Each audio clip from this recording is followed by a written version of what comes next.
Hello everyone, कैसे हैं आप सब। उम्मीद करता हूं आप सब बहुत अच्छे होंगे। मेरा नाम है समृत श्रीवास्तव और मैं हूं आपका जीएस एजुकेटर। लेके आया हूं आपके लिए एक और बेहतरीन सेशन। जैसा कि आपने थंबनेल और टाइटल में पढ़ा होगा, आज हम करने वाले हैं करंट अफेयर्स और उसको मर्ज करके पढ़ेंगे हम स्टैटिक जीके के साथ, है ना।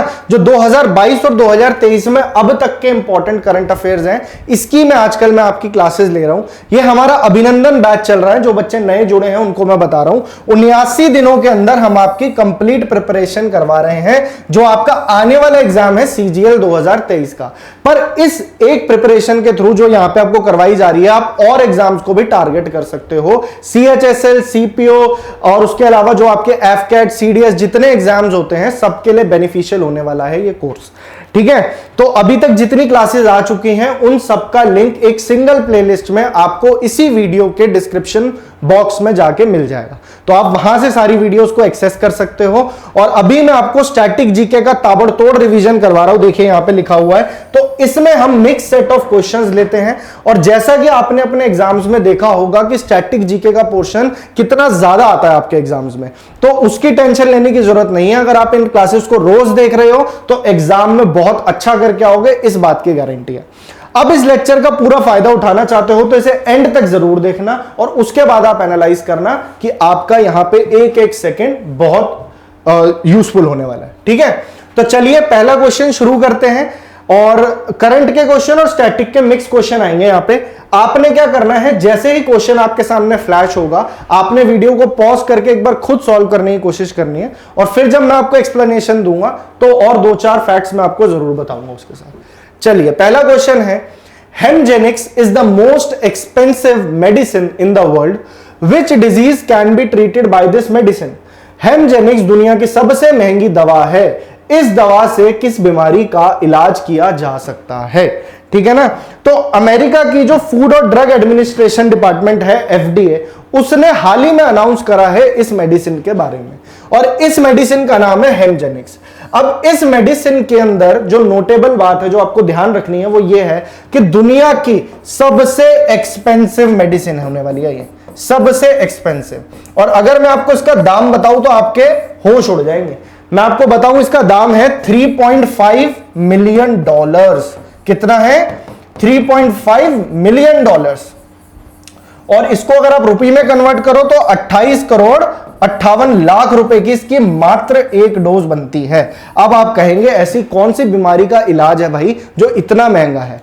तो अब अगर इस बीमारी के बारे में मैं बताऊं तो इस बीमारी के ऊपर जितना आपका पूरी जिंदगी में पैसा लगना है, अगर कोई इससे पीड़ित है तो अगर पूरी लाइफ में अगर वो उसका ट्रीटमेंट लेता रहता है तो इससे भी ज्यादा महंगा पड़ने वाला है। इसलिए ये काफी यूजफुल मेडिसिन है और काफी महंगी है, पर पूरे इलाज से सस्ती है। और एक ही डोज इसकी काफी होगी इस प्रॉब्लम को डील करने में। अब आप कहेंगे इस बीमारी का नाम तो बता दो, तो ये एक बहुत ही रेयर डिजीज है और इसका नाम है हीमोफीलिया, पर्टिकुलरली बी कैटेगरी की, हीमोफीलिया बी। अब हीमोफीलिया क्या होता है? फॉर एग्जाम्पल, जिसको भी ये बीमारी होगी, अगर उसे कोई चोट लगी है, अगर खून निकला है, तो बस वो निकलता ही रहेगा, वो रुकेगा नहीं। ब्लड क्लॉटिंग होनी खत्म हो जाएगी, ब्लड आपका बहता चला जाएगा। तो ये बहुत ही खतरनाक और रेयर डिजीज है, ठीक है ना। जो प्रोटीन इसके लिए चाहिए होता है क्लॉटिंग के लिए, उसकी डेफिशिएंसी हो जाती है, तो ये हीमोफीलिया नाम की बीमारी होती है। और इसी के लिए जो मेडिसिन आई है, इस मेडिसिन का नाम आपसे पूछ सकता है, जिसका नाम है हेमजेनिक्स। आई होप इतना क्लियर होगा। अगर आपसे पूछ ले ऐसा कौन सा विटामिन है, ये एक्स्ट्रा इंफॉर्मेशन है, ध्यान रखना कि कौन सा विटामिन है जो ब्लड क्लॉटिंग में काम आता है, तो यहां लिख लीजिए विटामिन के। इसका केमिकल नेम क्या होता है? फिलिक्यूनिन, फिलिक्यूनिन, ठीक है ना। तो विटामिन के is also related with blood clotting. तो ये आपका करंट का क्वेश्चन था। दिसंबर में इस मेडिसिन की अनाउंसमेंट हुई है, तो एक इंपॉर्टेंट सवाल बनता है आपका और एग्जाम में पूछा जा सकता है। चलते हैं हम नेक्स्ट क्वेश्चन पे, ठीक है। ये बुक दिख रही है आपको, बस उसी का नाम पूछ रहा है। Who is the author of the book brave hearts of India, vignettes from the Indian history. Brave hearts of India, vignettes from Indian history पुस्तक के लेखक कौन है? तो यहां पे बुक्स एंड ऑथर से सवाल है। हाल ही में इस बुक को नई दिल्ली में लॉन्च किया गया, ठीक है, और पेंगुइन पब्लिकेशंस के द्वारा ये किताब निकाली गई है। और इसके पीछे जिन्होंने ये बुक को लिखा है, तो आपने यार इसमें तो देख ही लिया होगा इमेज में, तो ये है विक्रम संपत। विक्रम संपत बहुत तरीके की हिस्टोरिकल बुक्स लिखते हैं और काफी फेमस ऑथर है। इनकी 2-3 किताबें जो आपको याद रखनी है, करंट से तो ये याद रखनी है, क्योंकि बुक्स एंड ऑथर में कई बार स्टैटिक क्वेश्चंस भी बनते हैं, और पूरा का पूरा बुक्स एंड ऑथर्स पे मैंने 2 लेक्चर्स लिए हैं आपके, वो लेक्चर्स जरूर देख लेना, उसी प्लेलिस्ट में आपको मिल जाएंगे। मैंने पर्टिकुलरली अलग अलग चैप्टर्स भी आपको करवाए हुए हैं, तो प्लेलिस्ट पूरी फॉलो करोगे तो आपका काम बहुत एकदम बढ़िया हो जाएगा। विक्रम संपत की बात करूं तो एक तो ये किताब याद रखनी है, दूसरी आपको जो बुक याद रखनी है वो इनकी बड़ी फेमस किताब है वॉइस ऑफ वीणा। वीणा एक म्यूजिकल इंस्ट्रूमेंट है, वॉइस ऑफ वीणा। और एक किताब और याद रखना इनकी, इस किताब के कई मल्टीपल पार्ट्स आए हैं। इस बुक का नाम है सावरकर। तो सावरकर की हिस्ट्री के बारे में है, वीडी सावरकर के बारे में। सावरकर पूरा नाम है इस किताब का Savarkar, echoes of forgotten past. Echoes of forgotten past. तो विक्रम संपत से आपसे ये 2-3 बुक्स जरूर पूछ सकता है एग्जामिनर। अब बाकी ऑथर्स भी यहां पे उतने ही इंपॉर्टेंट हैं, तो इसलिए इनकी भी 1-2 बुक्स हम जरूर देख लेते हैं। विक्रम सेठ, विक्रम सेठ की एक बुक आपको याद रखनी है, अ सूटेबल बॉय। अ सूटेबल बॉय काफी फेमस किताब है, इसके ऊपर एक वेब सीरीज भी आई हुई है शायद से, तो ये किताब आप याद रखना, अ सूटेबल बॉय। एक किताब आप इनकी याद रखोगे, the golden Gate. The golden Gate, यहां मैं आपके लिए लिख रहा हूं, इसका आप स्क्रीनशॉट भी ले सकते हो और छोटे छोटे अपने नोट्स भी बनाते चलना। इस स्टैटिक जीके का जो ये पूरा कोर्स आपका चल रहा है, रेगुलर जो क्लासेस आ रही हैं, तो जब आप एग्जाम से पहले रिवाइज करोगे तो बहुत ही शॉर्ट में उसको आराम से आप रिवाइज कर पाओगे। और जीके एक ऐसा सब्जेक्ट है जिसको कि आप एक साथ पढ़ के खत्म नहीं कर सकते, क्योंकि आज पढ़ लिया कल भूल जाओगे। तो इसके लिए रेगुलरिटी में आपको पढ़ना बहुत जरूरी है। आधा से 1 घंटा 2 घंटा रिवीजन में जरूर दें। आपके और सब्जेक्ट्स भी हैं, उन पे भी इक्वल ध्यान देना है और इस पे भी। A suitable boy, the golden gate और an equal music. An equal music, ये सारे आपके प्रीवियस ईयर क्वेश्चंस हैं और कुछ क्वेश्चंस आपके इवन मेंस के भी हैं। मेंस के लिए भी ये तैयारी आपकी इनफ रहने वाली है। An equal music, the golden gate, a suitable boy. अब आ जाते हैं ऑप्शन सी, ये कह रहा है अरविंद अडिगा के बारे में। अरविंद अडिगा की भी कुछ किताबें यहां पे लिख लीजिए। अरविंद अडिगा की एक किताब बहुत फेमस है जिसका नाम है the white tiger. The white tiger. अब जिस किताब को हाईएस्ट लिटरेरी ऑनर पूरे वर्ल्ड में होता है, मैन बुकर प्राइज, जिसको मैन बुकर प्राइज मिल गया, वो किताब तो आपके पेपर में 100% आने के चांसेस होते हैं। अरविंद अडिगा की इस किताब को मैन बुकर प्राइज मिला था 2008 में, द वाइट टाइगर के लिए। ठीक है, तो हो गया याद अरविंद अडिगा। और इनकी एक बुक आपको याद रखनी है, the selection day. The selection day, ये सारी बुक्स मैंने आपको पहले भी बताई हुई हैं, तो एक रिवीजन हो जाएगा आपका। जो बच्चे पुराना देख रहे हैं उनका भी बढ़िया रिवीजन चलेगा यहां से। द सिलेक्शन डे हो गया, द वाइट टाइगर हो गया, और एक बुक आपकी इनकी याद रख सकते हो, last man in tower. Last man in tower. अब ये जो 4th ऑप्शन बच गया लास्ट, इसको भी हम नहीं छोड़ेंगे, ये है अरुंधति रॉय। और अरुंधति रॉय से किताबें काफी इंपॉर्टेंट बनती है, क्योंकि ये पहली ऐसी भारतीय हैं जिनको बुकर प्राइज मिला था। तो ये कौन है? अरुंधति रॉय। तो ये सवाल भी पेपर में आ सकता है। और इनकी किताब आई थी 1997 में, जिसके लिए इन्हें बुकर प्राइज मिला। और उस बुक का नाम आपसे एग्जाम में कई बार पूछा है, the God of small things. The God of small things. इनकी एक किताब और बड़ी फेमस है, the ministry of utmost happiness. इसको आप अपनी नोटबुक में लिख लीजिए, the ministry of utmost happiness, the God of small things. और एक किताब और है इनकी, the algebra of infinite justice. The algebra of infinite justice. तो हर ऑथर से मैंने आपको 2 से 3 किताबें बता दी, तो एक ही क्वेश्चन से हमने कम से कम 10-12 क्वेश्चन एक्सट्रैक्ट कर लिए। ठीक है, इसी तरीके से एक एक क्वेश्चन का एनालिसिस करते हुए हम आगे बढ़ेंगे। चलिए, एक और क्वेश्चन है आपके सामने, लगाइए इसको। Where is the headquarters of border security force, सीमा सुरक्षा बल का मुख्यालय कहां पे है? तो जो बॉर्डर सिक्योरिटी फोर्स है, जो हमारे देश में 7 CAPF है, सेंट्रल आर्म्ड पुलिस फोर्सेस, जो आपकी पैरामिलिट्रीज हैं, जैसे CISF है, CRPF है, BSF है, SSB है, सशस्त्र सीमा बल, तो उसी तरीके से है border security force. Border security force का काम होता है, जितना इंडिया का बॉर्डर पाकिस्तान और बांग्लादेश के साथ लगता है उसको प्रोटेक्ट करना, वहां पे सिक्योरिटी का काम करना, यह है बॉर्डर सिक्योरिटी फोर्स। अब बॉर्डर सिक्योरिटी फोर्स की स्थापना कब हुई और इसकी जरूरत कब पड़ी? तो 1965 में जो इंडो पाक वॉर हुई थी उसके बाद इसकी स्थापना हुई। तो आपसे इसका इस्टेब्लिशमेंट ईयर भी पूछ सकता है, और 1 दिसंबर दिन याद रखना, BSF डे भी होता है इस दिन। BSF का फाउंडेशन डे है 1 दिसंबर 1965। आई होप ये आपको दिख रहा होगा, ठीक है। और क्या सवाल बन सकता है? हेडक्वार्टर उसने पूछा ही है, तो इधर हेडक्वार्टर भी आप लिखेंगे। हेडक्वार्टर है इसका नई दिल्ली। सारी इंपॉर्टेंट ऑर्गेनाइजेशंस का हेडक्वार्टर ऑलमोस्ट नई दिल्ली होता है, न्यू दिल्ली। अभी इनके हेड कौन है? अभी यानी इनके जो डायरेक्टर जनरल हैं, एक IPS ऑफिसर हैं, कौन है वो? तो उनका नाम लिखना है आपसे, करंट में ही क्वेश्चन बन सकता है। DG है इनके नितिन अग्रवाल। क्या नाम है? नितिन अग्रवाल, ठीक है, ये याद रखेंगे आप। चलिए, और एक चीज आपको याद रखनी है, अगर आपसे पूछ ले पहले DG कौन थे इसके, मतलब जो फर्स्ट हेड थे, उनका नाम था KF रुस्तम जी। KF रुस्तम जी, ये इनके फर्स्ट DG थे। और इनका मोटो भी आपसे पूछा जा सकता है, तो D ऑप्शन तो इसका आंसर हो गया। तो मोटो भी आप यहां पे लिख लीजिए। इसका मोटो जो BSF का है वो है जीवन, यहां लिख लीजिए, जीवन पर्यंत कर्तव्य।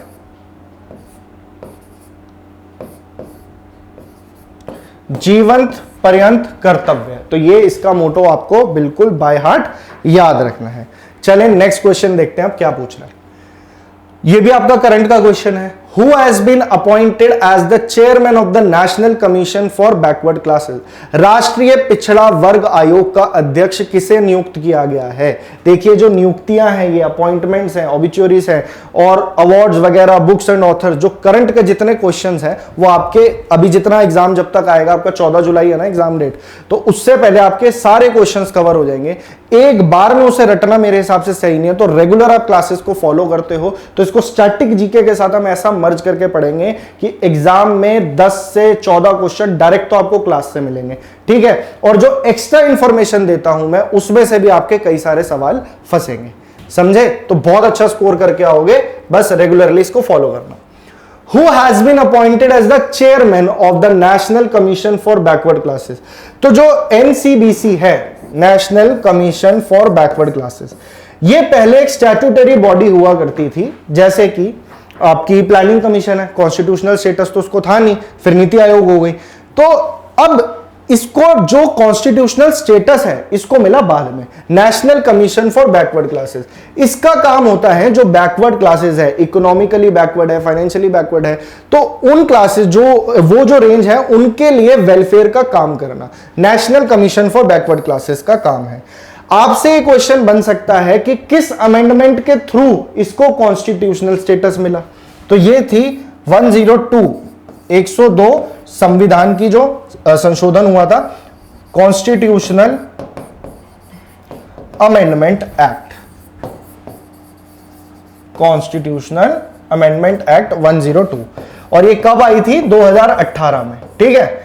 अब वो बात कर रहा है कि इसके चेयरमैन कौन है ना? यही है ना, अभी हाल ही में इनको अपॉइंट किया गया है। तो इसका जो कॉम्पोजिशन होता है कुछ इस तरीके से होता है कि इसके अंदर टोटल 5 मेंबर होते हैं। एक चेयरमैन होगा, एक वाइस चेयरमैन होगा, साथ ही 3 अदर मेंबर्स होंगे। इन सबको प्रेसिडेंट ही अपॉइंट करते हैं, जैसे बाकी ऑर्गेनाइजेशंस के हेड्स को भी प्रेसिडेंट अपॉइंट करते हैं। तो इनका नाम है हंसराज गंगाराम अहिर, महाराष्ट्र से ये बिलोंग करते हैं और इस पर्टिकुलर ऑर्गेनाइजेशन के ये चेयरमैन है, ठीक है। तो चले आगे चलते हैं नेक्स्ट क्वेश्चन पे। Who is the youngest batsman to score a double century in one day international cricket? एक दिवसीय अंतरराष्ट्रीय क्रिकेट में दोहरा शतक बनाने वाले सबसे युवा बल्लेबाज कौन है? काफी इंटरेस्टिंग क्वेश्चन है ये। फोटो भी मैंने आपके लिए लगा दी है, तो आंसर तो आपको वैसे ही पता लग गया। ठीक है, तो अगर आपसे एग्जामिनर पूछ ले सबसे पहले कौन से क्रिकेटर थे जिन्होंने एक दिवसीय मैच, जो वनडे इंटरनेशनल मैचेस होते हैं, उसके अंदर दोहरा शतक बनाया था, तो वो थे आपके Sachin Tendulkar, the God of cricket Sachin Tendulkar. कोई उस जमाने में सोच भी नहीं सकता था कि ओडीआई मैचेस में भी 200 रन बनाए जा सकते हैं। एक बार सचिन तेंदुलकर ने उस बैरियर को जब तोड़ा, तो उसके बाद आप आज की डेट में देख लो कि आप अगर क्रिकेट का इतिहास उठा के देखो तो आपको समझ में आएगा 200 रन पहली बार बनने में कितना टाइम लगा, और जब एक बार बन गए तो उसके बाद में कितने लोगों ने इसको अपने माइंडसेट को चेंज करा और कितने लोगों ने बनाया। टोटल कुल मिला के 10-11 बैट्समैन हैं जिन्होंने कि 200 रन बना दिए हैं अब तक ओडीआई में। तो बस सब कुछ माइंड का खेल होता है। अगर आप एग्जाम को भी इसी तरीके से लेके चलते हो तो आप अगर माइंड को स्ट्रांग रखोगे तो डेफिनेटली आप कर जाओगे क्लियर इस बार। सचिन तेंदुलकर ने इस रिकॉर्ड को कब तोड़ा? तो इन्होंने बनाए थे 200 रन, सचिन तेंदुलकर ने, और इन्होंने बनाए थे 2010 में। टीम थी उस वक्त साउथ अफ्रीका के खिलाफ। पर वो पूछ रहा है इसमें सबसे यंगेस्ट प्लेयर कौन है अभी तक? सचिन तेंदुलकर की उस वक्त उम्र 36 वर्ष थी, 36 इयर्स के थे जब इन्होंने 200 रन बनाए थे। फिर रोहित शर्मा आ गए। रोहित शर्मा जो थे वो यंगेस्ट प्लेयर बन गए। 2013 के अंदर उन्होंने ऑस्ट्रेलिया के खिलाफ 200 रन बनाए थे। किसने? रोहित शर्मा ने। और तब उनकी उम्र मात्र 26 वर्ष थी, 26 इयर्स और कुछ दिन। ठीक है, तो ये यंगेस्ट प्लेयर बन गए। अभी क्या हुआ, 2022 का जो दिसंबर का महीना था, उस टाइम इंडिया और बांग्लादेश का मैच चल रहा था, और एक और बेहतरीन युवा प्लेयर हैं जिनका नाम है ईशान किशन। ईशान किशन जो हैं, इन्होंने भी 200 रन बना दिए, और ये सबसे युवा प्लेयर बन गए थे दिसंबर 2022 में। तो ये मैं क्यों बता रहा हूं अभी सुनिए। तो इन्होंने बनाए थे 200 रन, और जो टीम थी वो थी बांग्लादेश, और इनका रिकॉर्ड बन गया था कि भैया ये यंगेस्ट प्लेयर है ईशान किशन, क्योंकि इनकी उम्र मात्र 24 साल थी। और एक महीने बाद ही जनवरी के अंदर ये रिकॉर्ड भी टूट गया, और अब आ गए हैं सबसे यंगेस्ट प्लेयर, यानी कि ये रहे आपके सामने शुभमन गिल। इनकी उम्र मात्र 23 वर्ष है, और इन्होंने न्यूजीलैंड के खिलाफ 209 रन की बेहतरीन पारी खेली। तो ये आपको नाम याद रखना है, शुभमन गिल। फर्स्ट पूछ ले तो सचिन तेंदुलकर, उसके बाद में रोहित शर्मा यंगेस्ट बने, फिर ईशान किशन, और अब आपके सामने हो गए शुभमन गिल। ठीक है, तो चलिए इस क्वेश्चन को भी देखते हैं। In which year was the world bank was established? विश्व बैंक की स्थापना किस वर्ष हुई थी? ठीक है, ये तो क्वेश्चन है, पर मैंने इनकी फोटो क्यों लगाई है आपके आगे, ये कौन है? तो ये आपका करंट का क्वेश्चन है, अभी मैं आपको बताता हूं, देखते हैं। वर्ल्ड बैंक और इंटरनेशनल मॉनेटरी फंड और वर्ल्ड बैंक की स्थापना ऑलमोस्ट एक साथ हुई। 1944 के अंदर ब्रिटेन वुड्स कॉन्फ्रेंस हुई थी, जहां पे डिसाइड किया गया इन दोनों ऑर्गेनाइजेशंस की स्थापना होगी। इसीलिए इन दोनों ऑर्गेनाइजेशन को एक साथ कहा जाता है ब्रिटेन वुड्स ट्विंस। क्या कहा जाता है? Bretton Woods twins. यह सवाल भी पेपर में आता है। अब अगर मैं बात करूं वर्ल्ड बैंक की, तो वर्ल्ड बैंक की स्थापना हुई जुलाई 1944 में। जुलाई 1944 में। वर्ल्ड बैंक का हेडक्वार्टर कहां पे है? तो आंसर तो आपको मिल गया ए 1944। अगर आपसे पूछ ले वर्ल्ड बैंक का हेडक्वार्टर कहां पे है, तो हेडक्वार्टर इसका है वॉशिंगटन डीसी, कैपिटल में वॉशिंगटन डीसी। और इनके जो 13th प्रेसिडेंट थे, जो मैंने आपको पिछली क्लासेस में भी बताया, वो थे डेविड मालपास। पर उनके बाद अब आ गए 14th नंबर पे। और हाँ जी, ये आपको देख के पता लग रहा होगा कि ये इनका जो संबंध है वो इंडिया से है। इनका नाम है अजय बांगा। क्या नाम है? अजय बांगा। बहुत इंपॉर्टेंट क्वेश्चन है ये, और ये आपका जरूर एग्जाम में क्वेश्चन बन सकता है। अजय बांगा 14th प्रेसिडेंट बन चुके हैं। एक इंडो अमेरिकन है। इनका जन्म पुणे महाराष्ट्र के अंदर हुआ था, पर 2007 में इन्होंने वहां की सिटीजनशिप ले ली, और इनका नाम है अजय बांगा। ये पहले मास्टर कार्ड के सीईओ भी रह चुके हैं। तो ये बात आपको बाय हार्ट याद रखनी है। और जहां तक बात है इंटरनेशनल मॉनेटरी फंड की, तो इसके बारे में भी मैं आपको पहले क्लासेस में बता चुका हूं क्या क्या कि आईएमएफ का हेडक्वार्टर भी वॉशिंगटन डीसी में है। इसकी स्थापना 1945 में हुई थी और इसकी जो अभी एमडी है, मैनेजिंग डायरेक्टर, उनका नाम है क्रिस्टलिना जॉर्जिवा। Kristalina Georgieva. और इनकी जो डेप्यूटी मैनेजिंग डायरेक्टर है उनका लिंक भी इंडिया से है, इंडो अमेरिकन है, गीता गोपीनाथ। तो उनका नाम भी आपने कई बार सुना होगा। चलिए नेक्स्ट क्वेश्चन देख लेते हैं। In which city was the first Indian central Asia meeting of national security advisers held? राष्ट्रीय सुरक्षा सलाहकारों की पहली भारत मध्य एशिया बैठक किस शहर में आयोजित की गई थी? तो ये हमारे देश के एनएसए हैं, यहां पे James bond of India mister Ajit Doval. ठीक है, तो इन्होंने एक मीटिंग बुलाई जिसमें कि 30th एनिवर्सरी बनाई गई। किस चीज की? जो डिप्लोमेटिक टाइज हैं इंडिया के with central Asian countries. Diplomatic, यहां लिख लीजिए, ties of India with central Asian countries. तो इस मौके पे ये चीज हुई। और इन जो सेंट्रल एशियन कंट्रीज हैं, अब ये सेंट्रल एशियन कंट्रीज कौन कौन से इन्वॉल्व थी इनमें, तो आपसे स्टेटमेंट में क्वेश्चन पूछ ले तो आपको उनका नाम पता होना चाहिए कि इन सब कंट्रीज के भी एनएसएस को बुलाया गया। तो ये कौन कौन सी थी, यहां लिख लीजिए, कजाकिस्तान, कजाकिस्तान, किर्गिस्तान, ठीक है, Tajikistan, Turkmenistan and Uzbekistan. KKTTU और सबके एंड में स्थान तो है ही। कजाकिस्तान, किर्गिस्तान, तजाकिस्तान, तुर्कमेनिस्तान और उज्बेकिस्तान के जो एनएसएस थे उनको बुला के एक मीटिंग हुई नई दिल्ली के अंदर। तो आपसे वेन्यू पूछा है न्यू दिल्ली का। और इस मीटिंग का मेन एजेंडा जो रहा कि टेररिज्म के खिलाफ, जो टेररिज्म थ्रेट है पूरी दुनिया पे, उसके खिलाफ हमें कैसे लड़ना है, अफगानिस्तान की जो प्रॉब्लम चल रही है और जो थ्रेट तालिबान की तरफ से आएगा उसके बारे में डिस्कशन हुई, छाबार पोर्ट के बारे में डिस्कशन हुई, आर्टिफिशियल इंटेलिजेंस के बारे में डिस्कशन हुई। तो ये सारी मीटिंग के एजेंडा थे। तो ये चीजें आपको याद रखनी है। नेशनल सिक्योरिटी एडवाइजर्स की मीटिंग हुई जनवरी के अंदर। चलें आगे, next question. When is Mahaparinirvan day celebrated? Mahaparinirvan Diwas कब मनाया जाता है? तो ये आपके सामने पिक लगी हुई है, हमारे देश के पहले लॉ मिनिस्टर। ठीक है, इनसे क्या रिलेशन है इस दिन का तो मैं आपको बता दूं। महापरिनिर्वाण डे जो है, वैसे तो बुद्धिज्म में इसका जो है आपने पढ़ा होगा, बुद्धिज्म के अंदर मैंने आपको बताया था कि इस दिन गौतम बुद्ध की जो है वो डेथ हुई थी, तो उस चीज को महापरिनिर्वाण कहा जाता है। उनकी उम्र 80 वर्ष थी उस टाइम पे। ठीक है, तो ये जो महापरिनिर्वाण दिवस है ये 6 दिसंबर को मनाया जाता है। किस चीज को कमेमोरेट करने के लिए? जो हमारे पहले लॉ मिनिस्टर थे, ठीक है, doctor B R Ambedkar, father of Indian constitution, यहां लिख लीजिए बी आर अंबेडकर जी की डेथ हुई थी इस दिन। तो उनको भी महापरिनिर्वाण मिला 1956 में 6 दिसंबर को। तो इसी दिन बनाया जाता है आपका महापरिनिर्वाण डे। ठीक है, तो ये एक क्वेश्चन आपसे एग्जामिनर पूछ सकता है 2022 में दिसंबर 6, ये याद रखना है आपको, महापरिनिर्वाण डे मनाया गया। चलें आगे। Prime minister Modi to name 21 islands of Andaman and Nicobar after which awardees? प्रधानमंत्री मोदी अंडमान और निकोबार के 21 द्वीपों का नाम किन पुरस्कार विजेताओं के नाम पर रखेंगे? और ये पुरस्कार के नाम आपके सामने हैं, भारत रत्न, पद्म विभूषण, पद्म भूषण, परमवीर चक्र।